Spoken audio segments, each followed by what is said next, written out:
Hey Chad, got your Kimber micro here. I've already done the cleaning. The first video I wasn't really super happy with. Quick little takedown. If you haven't taken this thing apart, see that little notch right there? We want to line that up to the back of this cam pin right here.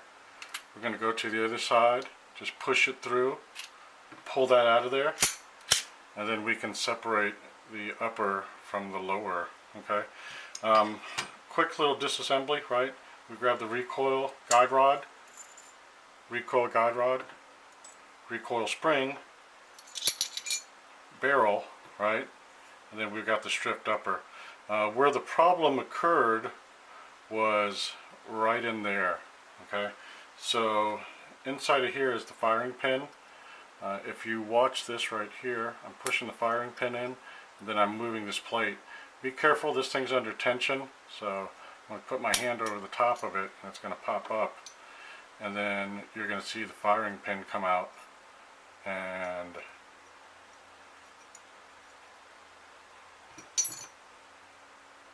firing pin spring, firing pin. These things are pretty simple, they're pretty tough.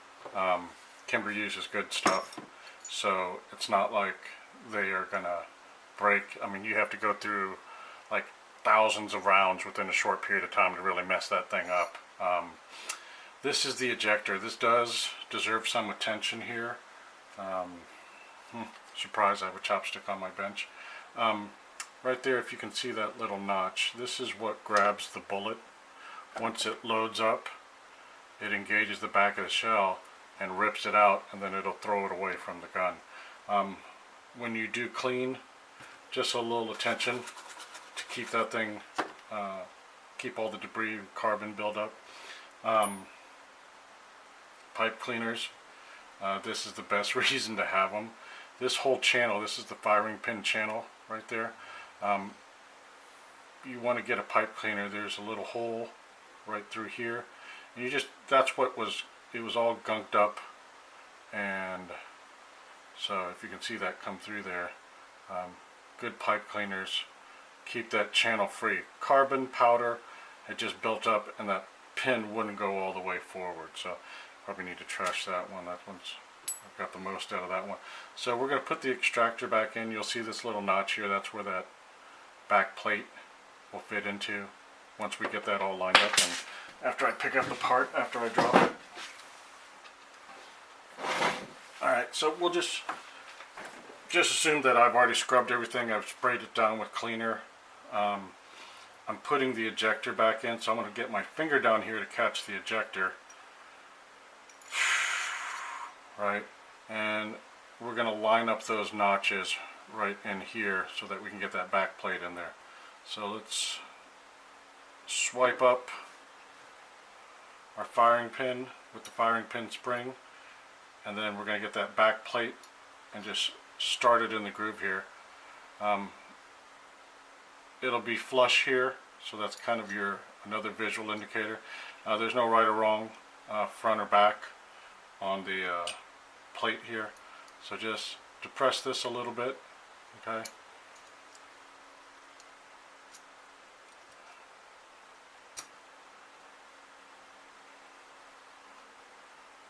And if I get everything all stars aligned, that plate will go back in. Occasionally, sometimes, this is the safety plunger. You'll have to rotate that left or right to get everything to lock in there, but that's pretty simple right there. So I use a dry lubricant. You can use oil, thin coating, and just wash everything in here. Spray it, let it dry. I like putting a little bit of grease on the rails here.